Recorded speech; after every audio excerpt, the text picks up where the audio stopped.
পূর্বাঞ্চলের আজকের প্রতিবেদনে আপনাদের সবাইকে স্বাগতম। মাত্র কয়েকটি সিদ্ধান্তই মধ্যপ্রাচ্যের সামগ্রিক নিরাপত্তা পরিস্থিতিতে বড় প্রভাব ফেলতে পারে। এমনই এক প্রেক্ষাপটে কাতারের আল উদেইন বিমান ঘাঁটি থেকে যুক্তরাষ্ট্র ও যুক্তরাজ্যের কিছু সেনা ও সহায়ক কর্মী সরিয়ে নেওয়ার খবর আন্তর্জাতিক অঙ্গনে নতুন করে আলোচনা তৈরি করেছে। এই ঘাঁটিকে দীর্ঘদিন ধরে মধ্যপ্রাচ্যে যুক্তরাষ্ট্র ও মিত্র বাহিনীর অন্যতম গুরুত্বপূর্ণ কেন্দ্র হিসেবে দেখা হয়।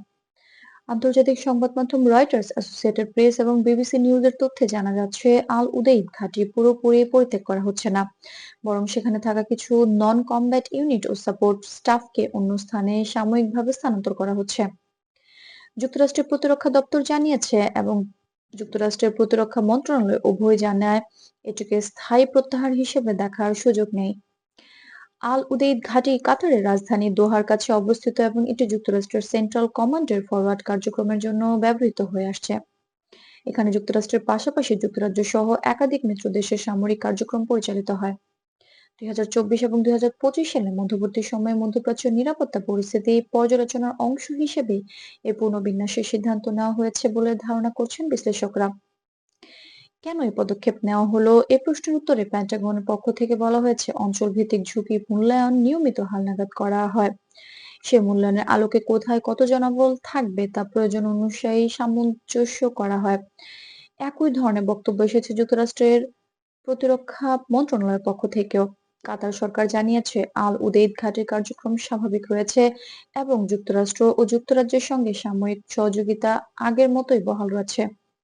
দোহা এটিকে একটি নিয়মিত সামরিক সমন্বয় হিসেবে দেখছে এবং এতে দ্বিপাক্ষিক সম্পর্কের ওপর কোনো নেতিবাচক প্রভাব পড়বে না বলেও তারা আশ্বস্ত করেছেন।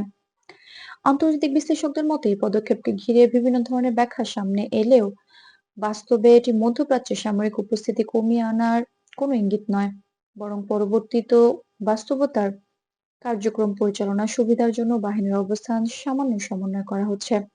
এ ধরনের সিদ্ধান্ত ভবিষ্যতের সম্ভাব্য পরিস্থিতি মাথায় রেখে নেওয়া হয়ে থাকে।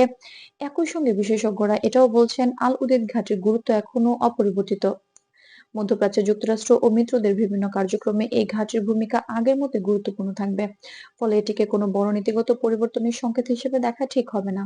সব মিলিয়ে বলা যায়, কাতারের আল উদেদ বিমান ঘাঁটি থেকে যুক্তরাষ্ট্র ও যুক্তরাজ্যের সীমিত সংখ্যক সেনা ও কর্মী সরিয়ে নেওয়ার বিষয়টি মূলত একটি সামরিক ও পরিকল্পিত পুনর্বিন্যাস। এর মাধ্যমে মধ্যপ্রাচ্যের সামরিক স্থিতিশীলতা বজায় রেখে কার্যক্রম পরিচালনার দিকে গুরুত্ব দেওয়া হচ্ছে।